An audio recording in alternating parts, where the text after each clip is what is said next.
Hey folks, my name is Veronica, and I'm super excited to start my new project, Self-Portrait. Today, the name of my guest is Mike Martin. I met him through work 7-8 years ago, and he's just incredible person. He's always with a smile, always in a great mood, always positive. Cancer can't stop him, crutches can't stop him. Nothing can stop him. Mom and Dad told me I couldn't have my first car until I graduated high school. Well, I think I had 6 different cars by the time I graduated high school, but you know what? I worked for them and paid for every dang one of them. You know, life is about making memories with those that you love the most. No matter how bad you got it, someone's got it worse. I would tell someone, you know, if you develop cancer, is to take accountability for it. What were you doing that first month? Just because people feel sorry for you. Does death scare you? No. Death is a way of life. If you always do what you've always done, you'll always be what you've always been. My dream is to help people. Okay. If it's an amputation prosthetic, let's go. Let's get it done. You gotta love that question, right? Would you trade all your properties and your big mansions just to become healthy again? Pretty simple. I just roll out of bed, put one foot on the ground, put the other foot on the ground, and wobble to the gym and get it done. How are you continue to be so positive? Good, golly. Self-Portrait with Mike Martin. Take one. Hi, Mike.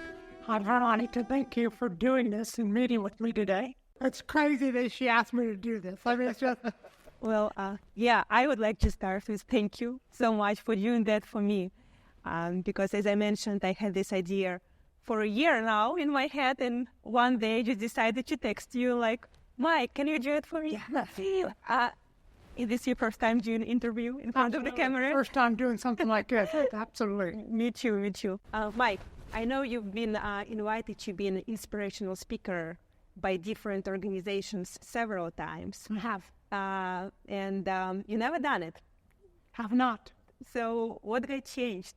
Why are you here today? Well, you know, I'm a lot more open with what I've battled for a lot of years. You know, and you asked me, which I have the highest respect for you, and I just thought the timing was right. Life is all about, you know, things happen for a reason, and the timing is essential. Yeah, I would like to thank you so much for this, for doing this for me, because it just, I think, not only for me, but for a lot of people, you're just inspiration. And I know you for 7-8 years now, and I feel like I just learned so much from you. And I feel other people also can learn from you. That's the reason I'm doing this interview today with you. I would like just to start with a probably basic question about your childhood, because I strongly believe if a person had a great childhood, was loved, he's going to transition this smooth throughout the life. So I just want to ask you about your childhood, what family you came from, if you were happy as a child. I was very blessed. You know, I had a great family, you know, mom and dad, best people in the world. Yeah, brother and sister. Sister's 15 months older than me. My brother's 10 years younger. I grew up on the west side of Columbus in New Rome. Went to Weston High School, graduated a long time ago, 1977 actually. I was very blessed. I actually met my wife my sophomore, junior year of high school, 1975. I met my wife. We actually went to the junior and senior prom together. I turned 18 August the 25th, 17 when I graduated high school, 18 August the 25th, and Debbie and I got married October the 8th of 1977. So I was very blessed that I was able to find the perfect partner, you know, love my life, you know, at an early stage. And we'll be married 47 years. So childhood was a very supportive family, great work ethic. You know, you believe that, you know, if you want something in life, you work for it. You know, you don't expect someone else to give it to you. I remember as a child pulling the lawnmower around the neighborhood, cutting grass, shoveling snow, things that kids don't do anymore, you know, just to make some extra money. Mom and Dad told me I couldn't have my first car until I graduated high school. Well, I think I had 6 different cars by the time I graduated high school, but you know what? I worked for them and paid for every dang one of them. So, definitely instilled a work ethic. Mom didn't work outside the home. Now, obviously, I say work outside the home because the job that a woman has at home is essential, raising a family. I mean, that's the most important job there is. It's not going to work for a company and making money. It's, setting the values and all that. So I was very blessed that I had a great, set of parents, surroundings that introduced me to a lot of things. So you mentioned 47 years with your wife. Yeah. What is the secret? The secret is to marry someone that's very tolerant and will be tolerant of you and your shortcomings and your behaviors. And I've always said I'm a very impulsive person, and I've said for years, if my wife would have done everything that I wanted as we developed our relationships and our marriage, one of two things: we'd be multimillionaires or we'd be in jail. So whenever I get on a tangent, Debbie will ring me back and say, wait a second here. So, we're complete opposites. I'm loud and talk a lot. Debbie's a lot quieter and all that. But, it just works, and having someone that's forgiving and tolerant of your shortcomings, So I'm very blessed, very blessed. So you mentioned that you've been doing a lot of work when you were a child. Compared to current society, that kids usually don't do that. How do you explain that? It's the work ethic. It's what you've seen from your parents, and like I said, Mom didn't work outside the home, but she was always working. Dad would work 2 jobs to be able to provide for the family. We would always have family time, vacations, camping trips. Our trips growing up, was always, we'd go camping. Whether, it was in Canada, McConnellsville, whatever, that was our vacations. There was a lot of money. So, the vacations was essential, but it was stuff that was a little bit lower class, I would call, maybe, but, fishing trips and all that. So it developed the work ethic that, you work hard. You work hard and enjoy life. So you didn't come from a wealthy family. Not at all. But you're a very successful businessman these days. So do you explain it to just because of the work ethics or something else? Well, one, you have to have a strong work ethic, no doubt about that. You have to be willing to work. I've worked a lot of hours as we developed our business. Debbie and I, developed our rental business and that, but I worked every evening. I would be working. I'd get off work and I'd go work on a property and come home at 7:30 and Debbie'd still have my dinner ready. I on the weekends, Saturday I would work, Sunday I would work, but, Debbie was always insistent, which was a great thing, that we took family vacations too. So we would get away at least once, twice a year as a family, no interruptions, whatever it is. We've been very blessed that we've been a lot of places and seen a lot of things, but family is important. But, to get what we needed, I worked a lot. I worked a lot of hours and Debbie was very tolerant of it. Thank you. What was your favorite place to travel? Oh, by far, Positano, Italy. We've been blessed. We've been over to Europe 4 different times, anywhere from 2 weeks to a month. But if you ever get the opportunity to go to Positano, Italy, by far, it's the most gorgeous place we've ever been. And like I said, we've been very blessed to be a lot of places, Spain, France, Venice is nice, a lot of nice things that you get to see. Life is about making memories with those that you love the most, and I've been fortunate enough to do that. I won't travel anywhere big now because of crutches, but we still go. I mean, we went, Debbie, Ciera, and I, my daughter, we hopped in the Escalade in October and went off for 7 days to the East Coast, just look at the leaves turning and all that. So I want to try to go somewhere about every 3 months, just go somewhere and see something. But I don't want to go somewhere where it's a long flight or a layover, because it's more challenging on crutches, no doubt. But like I said, we've been married 47 years, 1 daughter, Ciera. Ciera is 34 now, so we obviously didn't have to get married, wasn't pregnant, nothing like that. So we got married at 18. We had Ciera when we were 30 and 31. Ciera's 34, bought her own place in Grandview. Very hard worker, really proud of her and her accomplishments. But we waited later in life, to have Ciera. In fact, we weren't really planning to have any children, but in life, all things happen for a reason, and still don't figure out how it happened, but, family is important, very important. I want to change a subject, maybe by a little bit. I want to ask you, what is your favorite song? My favorite song? Your favorite song? Wow. Born to be Wild would be the first one that would pop into my mind. Yeah, 'cause what memories does it bring? Wow. Brings memory of some wild things I've done with my buddies, some adventures we've had, as a family, and just the attitude, just make it happen. It's no excuses. I don't want excuses, I want results. And that's what I would always tell, the people that I had the pleasure to work for, but I believe it in myself. I don't make excuses. I mean, excuses are easy to make. Everyone can make them. It's the easy way out, Man up, make it happen. So those memories, were those before cancer or after cancer? Oh, boy, life is about making memories every day.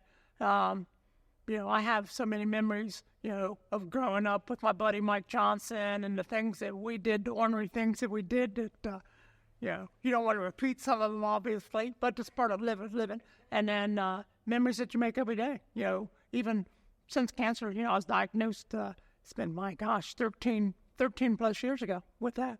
The memories of every day, whether it's with my buddies or in the gym or with my wife and Ciera on vacation. It's about making memories. 13 years ago. 13 years ago, yeah. Do you remember that day?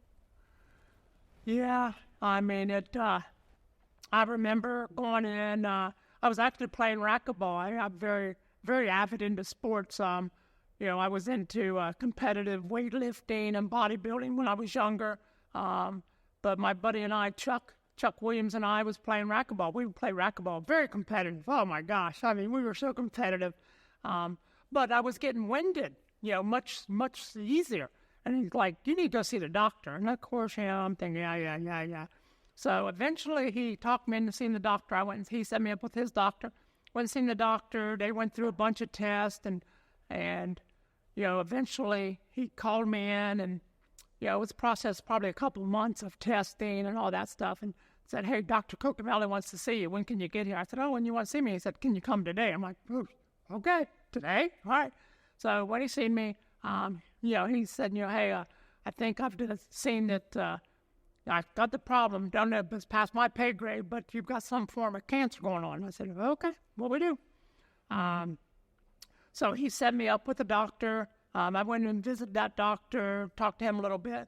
My wife her niece, Karina, worked up at the OSU, and his godson was able to get in to see Dr. Benson up at OSU. And, they all confirmed. I remember the first time going in, Dr. Benson came in and said, hey, I'm here for as long as you need me, and we'll talk about whatever you want. So we went through everything. Debbie and Ciera actually went up with me, and the battles that we would face and how we would deal with them. So I was very blessed that Karina was able to get me into the James. A wonderful place. I always tell people, God willing, you never have to go to the James, but if you go to the James, man, they're good people, really good people, very blessed. So, I've been going up there now for 13 plus years. How does it feel to come back every time there? Well, I wish I didn't have to go. I mean, it was one of these things that, I've always said that, and I've told Debbie this many times, God only gives you what you can handle. And she's like, well, I wish you couldn't handle so much then. But, go up there, it's like I said, it's been a long time gone.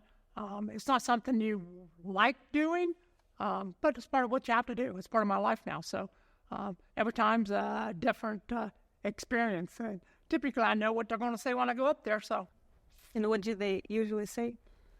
They say, Mike, you're crazy. So, we battle through things. I've went through, 2 different transplants. I've had radiation more times than I can count. I think with my cancer, it's multiple myeloma is what I have, and it's a blood cancer. And what it does is it forms these cysts typically on your bones. They attack your bones and all that. And you've had to go to radiation to get these cysts removed. But they compromise your bones. And I think the first time when I went up there, they found one of these cysts. They're like, you have 3 fractured ribs. It had fractured 3 of my ribs. And they're like, have you not been in pain? I'm like, yeah, I guess. Went to the gym every morning. I mean, it was, 5 o'clock gym buddies. We'd go in every morning, and we'd do this. I'm very competitive. Stair stepper. We'd get on, there's 4 of us, Andrew, Rod, Alex, and myself. And it's just like, trying to beat me.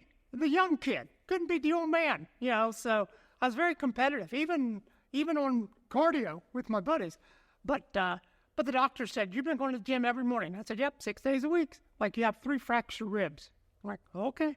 So I think that was the first time I had to do radiation, was on the 3 fractured ribs, and I've had them countless places, on my head, my face, my shoulders, my knee. I've had them all over. I actually just had one recently, and that's with my voice now, is I had a cyst on my esophagus.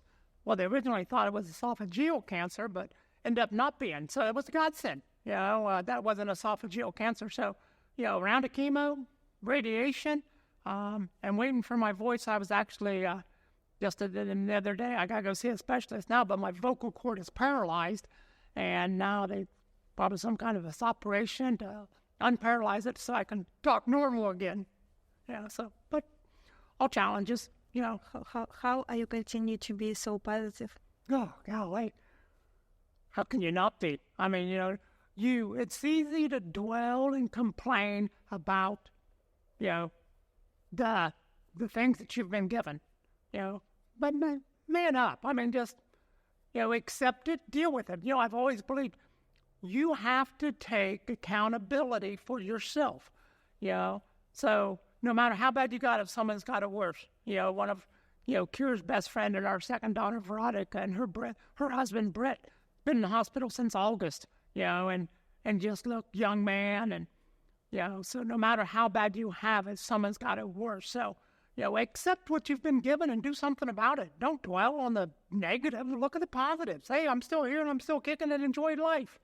It's a blessing to be here. Don't take it for granted, and don't whine and cry and be a ball baby, because you got a couple things happening, deal with it.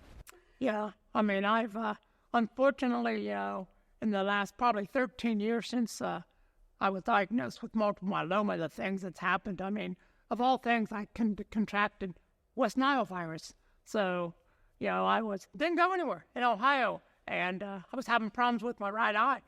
And went to the doctor, and they went through all this, and yada, yada, yada. And they finally identified, after a month or so, said, hey, they was really happy. They sent me to the James and said, we've identified what your problem is. And they said, okay, what is it? And they said, you've contracted West Nile virus. I said, oh, okay. What do you do for that? And they're like, nothing. You just got to run its course. So it permanently damaged my right eye. I really don't have much sight in my right eye. But you know what? I still got one good eye. And how many people in life would give everything they have to have one good eye? So don't ball baby and, about only having one eye. Because I still got one eye. I can still see, so I'm very blessed. So I don't know. It's just my attitude, and the glass is always half full. Always half full. I remember going up to James one time for, chemo. And, they said, wow, you're always so happy and smiling when you come up here. I'm like, why wouldn't I be? I'm able to come up here. Like, so many people come up here, they don't have that attitude. And right or wrong, I'm very, not very compassionate. It's like, well, if those people, then they just need to get in the corner and die. Because if you don't want to take accountability and don't count on a pill or a treatment, to make your life better, take accountability, do something about it, so I've always believed that. When you originally met with a doctor, were they giving you any time frame or? That's funny because I didn't ask for years, and then I asked, shortly after, I asked Dr. Benson, I said, hey, when you first diagnosed me, what was prognosis? And he said, and I could be off on my time. Debbie corrects me. She's better at that. But I want to say he said less than a year, But it's amazing because I remember the first round of chemo I did, it was a pill, Revlimid, take it for 21 days off 7. And I did a month of it and went back to see the doctor. And he came in, he said, "What have you been doing?" I said, "Normal stuff." He said, "I cannot believe your numbers." He said, "Your numbers are off the chart." He said, "Whatever you're doing, keep doing it because it's amazing." And, I've been very blessed. And I 100% believe, and so do the doctors.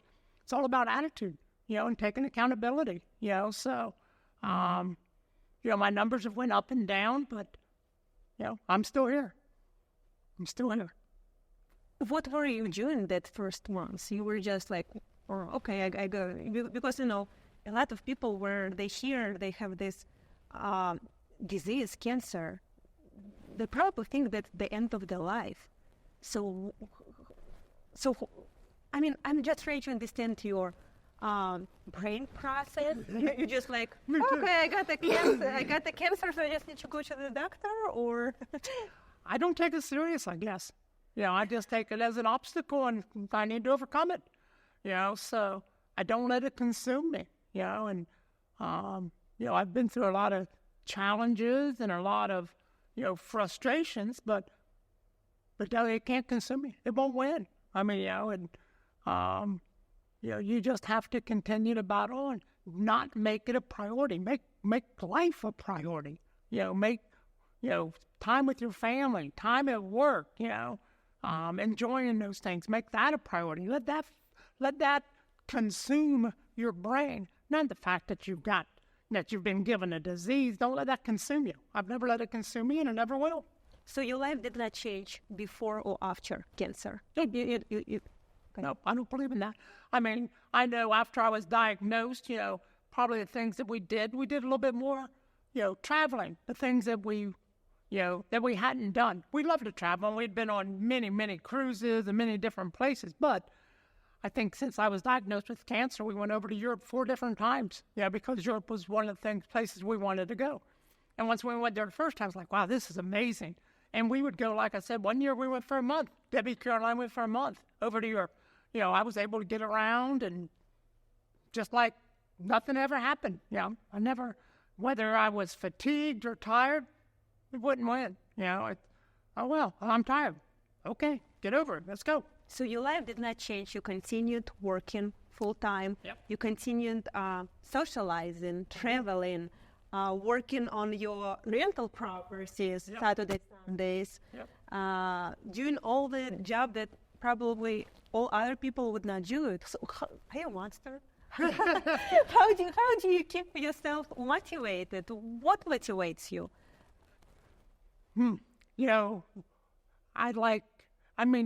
Debbie always tells me, I'm the Energized Bunny, because I'm always gone. I wake up in the morning, and as soon as my feet hit the ground, I'm ready to go. Let's go. Let's do something. Like I said, I was an avid guy in the gym, 3:30, up every morning at 3:30, in the gym, 4:45. We'd have our own parking spots. I'd do the gym, then I'd go to work. So you just have to, I don't know. I guess, I've just been blessed with the gene that I like to stay busy and stay active. And what motivates me is success. I like to feel, that I've had some success and that maybe I've helped someone, But you have the days when you don't want to do anything. Do you have those days? I do not. I can't have, because I can't sit still. I can't imagine, not wanting to do something. I got to do something. I got to stay busy. But I don't know that I've had a day that I just want to, maybe I have, but I don't let it, I don't do it, to just watch TV or just do nothing. I'm not, if I sit down for, just last night, Debbie's like, "You want to do something, don't you? Walk around the house or something," just like it. I just have, this pent-up energy, and I need to do something. So, I don't know that I've had days that I just didn't want to do anything. I remember one time you were in the hospital and still working. Can you tell more in your words? Veronica caught me, because we would have team calls, and I always wanted everyone on camera, including myself, and I didn't have me on camera, and Veronica heard in the monitor back in the back, she said, "Mr. Merton, are you in the hospital?" But yeah, I think of my first transplant, I went in, and of course I told my boss what was going on. They told me I'd be in the hospital 17, 20 days to do the transplant. So I took my laptop into there. I worked. I told my boss, I said, "Hey, I'll be working every day," and which I did. I'd get up every morning, 5 o'clock in the hospital. I would go to the gym. I was on the 15th floor, isolation. They had a little gym. I'd go to the gym. I'd get my workout in. I'd come back, turn the computer up by 6:30. I'd be on the computer working and all that. Go back to the gym at 5 o'clock and do that because, the story was that was my first transplant. It was a bone marrow transplant, what I had. And they said day 5 to 9, you won't even want to get out of bed. Like, why? They're like, you just won't have the strength to get out of bed. You'll be so fatigued and, you won't feel well. I said, okay. Every morning, they come in, they're like, don't you feel bad? I'm like, I feel that. They're like, how are you getting up and going to the gym at 5 a.m. and then going back at 5 p.m.? It's pretty simple. I just roll out of bed, put one foot on the ground, put the other foot on the ground, and wobble to the gym and get it done. And they're like, well, don't you feel terrible? I'm like, yep.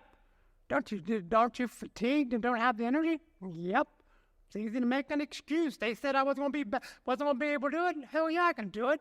Don't, because someone tells you won't be able to do something, don't take that to be gospel. I got up every morning, did my workout, and every evening went back and did my workout. I got out on day 11. I went about on day 10, but the damn doctor wouldn't come see me. And they're like, wow, no one gets out that early. But, here again, you got to take accountability. You got to be able to, not make excuses and not, give in to what someone else says, and overcome it. You still continue working on your properties? Yep. Yeah. Saturday, Sunday? Yep. I still do those things. Yep, to this day. How many do you have of them, if I may ask? A lot? Yeah, we at one time we had 45 units now, and we downsized a little bit. We're down to 28 units, and we'll stay at that number. That's a good number. The properties have been a godsend for us, both probably financially, and it helps keep me busy now, but it's been good. It was a lot of work, and it still is a lot of work. Debbie helps a ton on it to help keep the properties running and be able to use, those monies to help enjoy our life. Would you trade all your properties and your big mansion just to become healthy again? Wow. No, I'm healthy enough. I mean, I wish I, but I'm 65 years old almost, so I know that I'm not going to be as energized as I was at 45, but I like the success that we have. Health is important, no doubt, but my health is, I look at my health as good as anyone else's, and just because I'm on crutches and because I have, cancer, I just think I'm a normal guy. You're a happy person. Yeah. I mean, so I enjoy and very proud of what Debbie and I have accomplished through years of hard work, dedication, commitment, sacrifices, the sacrifices that we've made together, and here again, part of, success of a marriage is your wife being able to accept and work with you with those sacrifices, knowing that I'm always working. Mike, you're always working. You're never home. And to tolerate you for that. So, now I'm home all the time. Or not really home all the time, but I'm home plenty now to the fact that she wants me, hey, go do something. So we get to see plenty of each other now. So we still got plenty of life left. Whatever the good Lord gives us left, we'll enjoy every day. One time you told me, Veronica, to become old is a privilege. What does it mean for you exactly? Absolutely, it's a privilege. There's so many, you wake up in the morning you should feel very blessed and very privileged because so many people are given that privilege to wake up in the morning and be able to put one foot out of the bed and go on. And here again, I'll reference, Veronica's husband, Brett Wazinski, young man, and been given, a second challenge in life that's really, he's not able to get out of bed and doing the simplest things. He's just now starting to be able to talk, and it's been 6 months, but you know what? He's a strong guy and he'll get on. So I'm very blessed. And here again, don't dwell on, so I got to get out of bed and hump for my crutch. I'm able to get out of bed. Brett's not able to at this point, but he will be, so I do. It's a blessing to get up, and you have to take it for that. You got to say, thank you, God, for letting me get up this morning. So. Where is your 5, 10, 15 years plan? 5, 10. So I would hope within 5 years, I've been on crutches now, as you can see back here. I've been on crutches now for over 3 years, so God willing, I'll be able to get off the crutches, whatever that looks like. What do you mean by that? Well, different things because of my counts. In fact, just this morning I had to go get a blood draw, which I do every 2 weeks now. It used to be every week, but because my counts are so low, they operated on my knee over 3 years ago because my cancer had formed these cysts on my knees, and it ate up my kneecap. So they replaced my kneecap with silicone and cement, put a 6-inch metal plate in it, screwed it to my femur. It's continued to deteriorate. So because my platelet counts are so low, platelets are what clots your blood, they can't cut on me. So, until those counts come up, they won't even talk to me about it. So once the counts gets up, God willing, when that ever happens, I hope within that 5-year plan it happens, then we'll determine, are they able to reconstruct my knee again? Is there enough integrity in my femur that I can put another plate in there and I'm able to do that? Or will it be an amputation and a prosthetic? Okay. If it's an amputation and prosthetic, let's go. Let's get it done. It's, you can't ball baby about it. If that's what has to happen, that's what has to happen. Let's go. Let's get it done. But they won't do it because they're like, hey, Mike, in fact, I just seen him, I don't know, a month ago. And he's like, hey, your platelets are so low, you bleed out and die on the table. You wouldn't get off the table. And if for some reason you didn't bleed out and die on the table, your white blood cell counts are so low, you'll get an infection because you're not fighting off your white blood cell counts aren't high enough. You'll get an infection, and that'll kill you. I'm like, so probably not a good thing then right now. He says, no, not a good thing right now. But when the time's right, time's right. All things in life happen for a reason.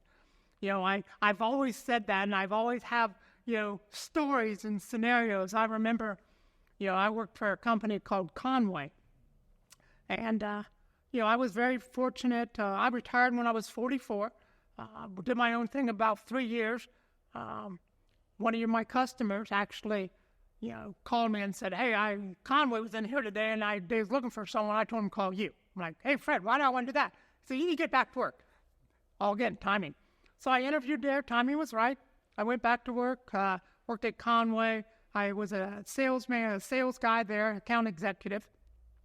Got promoted to a corporate account executive. And then the role went away after 3 years. I had success. I did well. I loved the job. Good people, good company. But role was eliminated, so I went back to account executive and did that role for probably another 3 or so years. Got a phone call on a Friday afternoon. And in fact, I thought it was funny. I picked the phone up and I said, hey, anytime you see corporate office in Ann Arbor calling you, never a good thing. So I was laughing about it. He said, well, actually, Mike, it's not. He said, we've eliminated your role. I'm like, huh? And they're like, yeah. Couldn't understand why. Well, I said, what's it based off of? Because it can't be based off performance because my performance is good.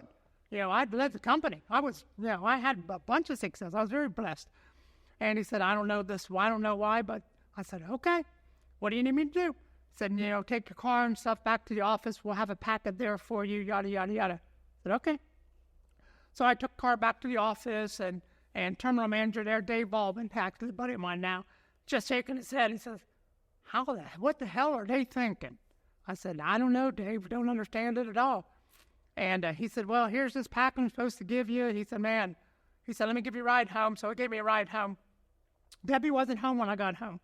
And it was funny. She came home a couple hours later, and she said, wow, what are you doing home already? I said, honey, that's a funny story. And she said, I didn't see your company car out there. I said, that's a funny story. And she said, well, why? What happened? She said, Conway fired me today. She said, what? Why? I said, I don't know. They just told me they cut my roll. And she says, what are you going to do now? So I had 2 job offers within 2 hours. People here, it's just like if Veronica was to happen to lose her job at XPO, people know a good salesperson, someone that, they build a relationship with. And I said, I've had 2 job offers. I said, I've already accepted one. I started with a competitor following Monday. So I missed 0 days of work for more money. So I worked there for about 3 months. And Tim Staroba, who was the president of the company at the time, who actually hired me, all those years ago, calls me up out of the blue and says, I thought he was, was going to say, first thing, he's like, hey, Mike, how you doing? But first thing he said, hey, Mike, how pissed off are you at XPO? I said, Tim, all things in life happen for a reason. I said, I'm all good. He said, yeah, I know. And we're tired of losing business in Columbus to RNL. That's who I went to work for. People do business with people they like. You did not take care of them. Why do they like you? Because you take care of them. You take their phone calls at all times. You take care of whatever situation they're having. And most important, you tell the truth. Even if that means you got an ass kicking coming, you tell the truth. So I said, no, Tim, I'm all good. He said, man, we want you back. I'm like, ooh, I don't know about that. He said, I got a role for a director. I think you're my guy. I said, I don't know, Tim. He said, I'm going to call you every day until you tell me yes. I said, all right. And this president of a big company. I said, okay, Tim. He did.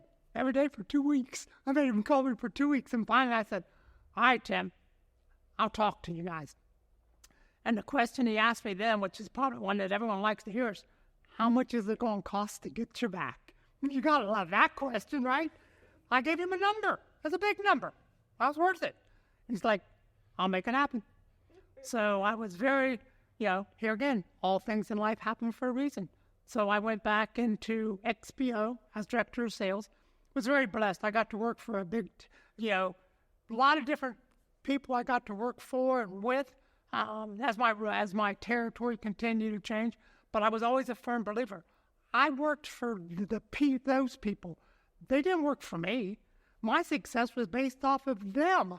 And their success was based off of what I could do to help them be successful. So I was very blessed. The team that I had, and the people that I got to work with and for, those are memories. Good memories, huh? Good memories. And it happened again. I got June 23rd of last year, actually. Got the phone call. Eliminated. Role's been eliminated. Okay. Everything happens for a reason. So...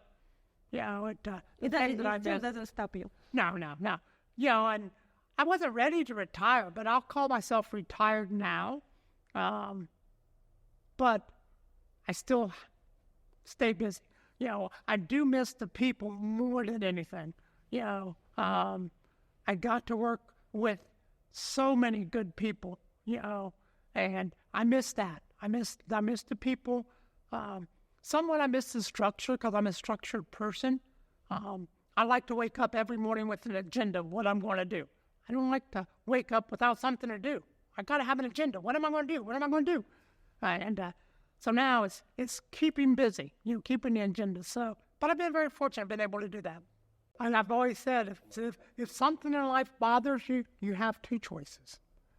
Change it or accept it. If you're not willing to change it, like, well, I just can't quit my job. I got a car payment and all this. Sell the damn car. If the job is making you that unhappy, that it's consuming your time and all that, it's not that important. I loved working. I loved working, and being, an inspiration and being able to work with it. I loved it. Does death scare you? No. Death is a way of life. We're all going to die. It's not our call. I've always been a firm believer that the day you was put on this world, your death day was set, whatever that may be, and it's going to happen. You can't get away from it, so enjoy life. Don't fear death, because it's going to happen. It's going to happen to every one of us. So I don't fear it. When it's my time, it's my time. What happens after the death? Well, if I've done my due diligence and I do what I want to after death, is I make sure that I was able to provide, a lifestyle that those that I've left behind can still enjoy the remaining life. Whatever that looks like. More important than being cured. That's the biggest focus, is that, whenever I'm taken away, that I've left them financially secure enough that they can continue to enjoy their life, whatever that looks like. But, we're going to die. It's going to happen. I just, and I don't know how it happens or when it'll happen, but it'll happen. So do you think the life exists after the death? I do. What happens to the person? Yeah, I do. I think life exists after death. You go to heaven and you be able to rejoice, get to see mom again. My mom passed away a couple years ago. Get to see the people that you've lost throughout your life, your family, your friends, and all that. So, yeah, I think there's life after death. You never said anything to your parents about the cancer. Well, it took a long time. It took a long time. Yeah, and I didn't tell anyone at work. I mean, for the longest time, just because people feel sorry for you. And when you tell someone that you've got cancer, I mean, I was just in Home Depot just 2 days ago, and the girl that I've been going to Home Depot for years, she finally asked me, she said, "Can I ask you a personal question?" I'm like, "Sure." She said, "You've lost all this weight, you're on crutches, what's happened?" And I said, "Oh, yeah, I got cancer." And she, right away, wants to feel sorry for you. "Oh, I'm so sorry." Why? I mean, it is what it is. Why? I don't want people to feel sorry for me. I don't want your pity. I remember, I told my best buddy, Mike Johnson, about it. And, and I said, even with cancer and even with all this stuff, I promise you, I'll work everyone. It's just a setback. It's just something you've been given. Don't use it as an excuse. Man up. So, yeah, I mean, I continue to do those things. If you meet an alien tomorrow, what would you say to an alien? To an alien?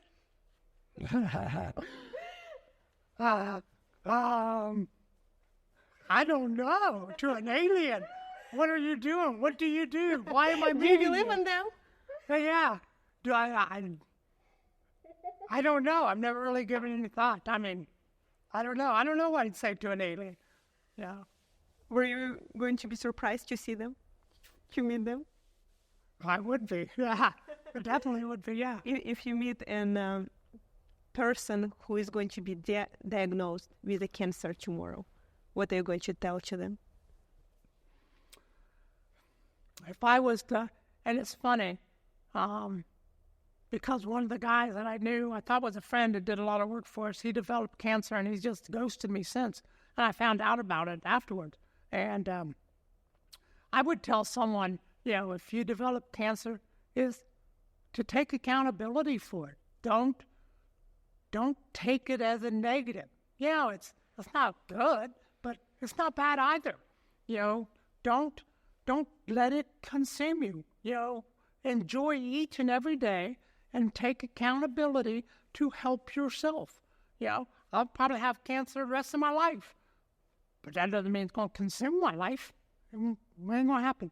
So I would tell people, you develop cancer, don't let it consume you. Don't let it, take control of your life.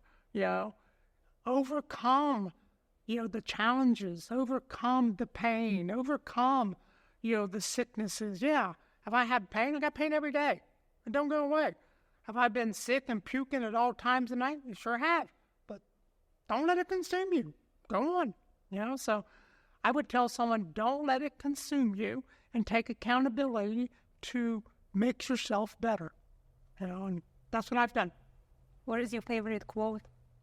If you always do what you've always done, you'll always be what you've always been. So always take new challenges, always, learn new things.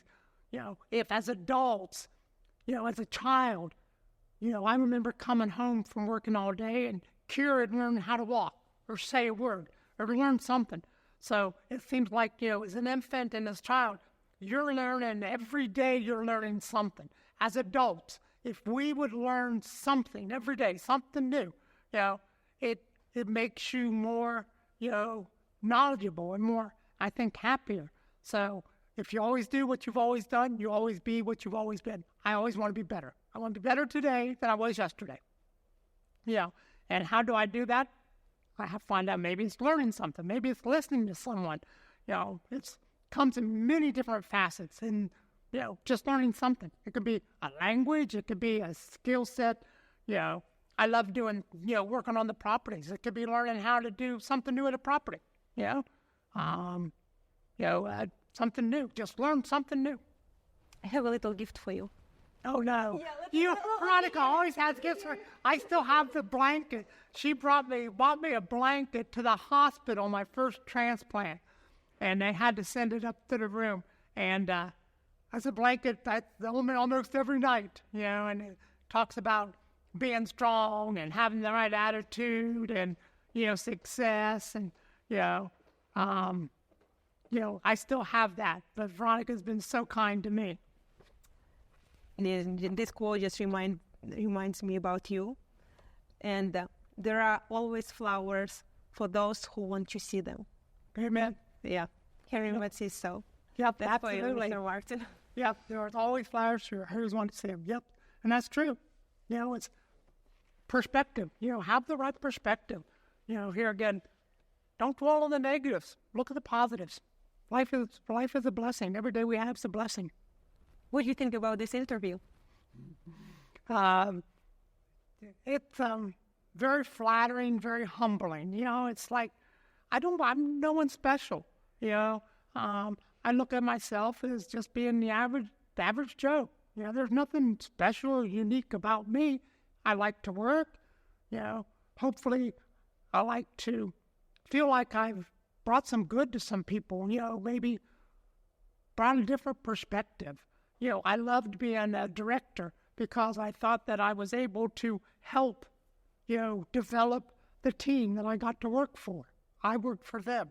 My job was to help develop them, give them new insights, new, perspectives on something. And, I felt that I did a good job at that, and I had success at it. And I had success because of the people that I, was able to work for and bring different perspectives to them. But you know what? They also taught me, and I would take those lessons that a Veronica or a Debbie or a Rich or anyone would bring to me, and I would share that with the other team members because it's about a team. It's about learning from each other. I don't know everything, never claim to, but we can learn from each other, and it makes each one of us stronger, makes us a better person, better employee, whatever it may be. But at the end of the day, it's, trying to make someone else better, helping them. So this interview, it's very flattering and humbling, and, maybe someone will get some benefit out of it. But, here again, if you're given, the challenges, whether it's cancer, whether it's West Nile, whether it's crutches, whatever it is, if you're given those challenges, don't let it consume you. Come on, don't dwell on the negative. Concentrate on the positive and keep moving. Just keep moving. But it's very flattering, and like I said, I don't know. I don't view myself as any different than anyone else. You are special. Well, thank you. Thank you so much for your time and doing it today. And I absolutely, you're inspiration to a lot of people, including me. Mm-hmm. So I feel I do something good for the people with a cancer or any other disease, or just a person who in a bad mood today because it's raining outside. I think if we have more people like Mike Martin with an attitude, always with a smile, always in a great mood, the world will be just better. Yeah, life is so much better when you look at it that way. Here again, it's a blessing to be able to live every day, and to be able to meet new people, and you should always, here again, positive. And I try not to ever have negativity, and I've been blessed. Debbie tolerates it. Maybe when I don't have the best day, but I don't let it consume me. Bad things happen to every one of us, but look at the good things. So I don't know that, if that is an inspiration to some, but life is grand. I mean, absolutely it is. It's a blessing to be here. The people I get to be associated with, and to be able to continue to make the memories with those that you love the most. That's what life's about. It's not about leaving a bunch of money for anyone. It's about leaving the memories with those that you love the most. Our best friends, Mike and Julia, Mike and Susan, we've been on many vacations with them together. We go out and, reminisce. And these are friends from high school. So, Mike Johnson I've known longer than Debbie. But the memories that you make. I can look at the memories with Ciera. Walking the path of the gods in Italy and the Amalfi Coast and walking the path of the gods. Was very blessed, got to do it twice.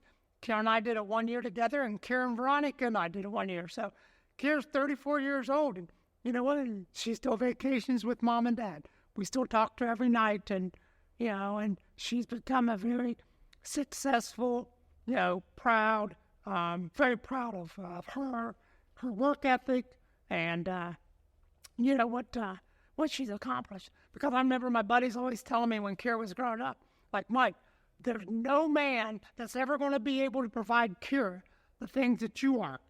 And I've always said, if Ciera expects someone to provide for her what she wants in life, then I terribly failed. If you want something in life, go get it. Work for it. Go get it. And Ciera's worked hard to get what she wants. So probably why she's 34 and single, because Debbie and I both made her a strong, self-sufficient, reliant person. But when she finds the right person, she'll find the right person. But we got 2 grand dogs. No grandkids, but grand dogs. So that's a good thing. Last question. Okay. What is your dream? My dream is to help people, and to continue to live life, and to the best of my ability, and to continue to be, there for people that, can help, that I can help. Is there something I can do to help you? Even in my retirement, what can I do to help? How can I, can I make your day better? Is there something I can do to make your day better? Is there something I can teach you? Life is about teaching people, mentoring. I think God put me on here to be a mentor in some type, and maybe an inspiration, because I enjoy doing that. I love feeling like I've helped someone else, whatever it may be, so my dream is to be able to continue to do those things. Thank you, Mr. Martin. You're absolutely welcome. Born to be wild. Born to be wild.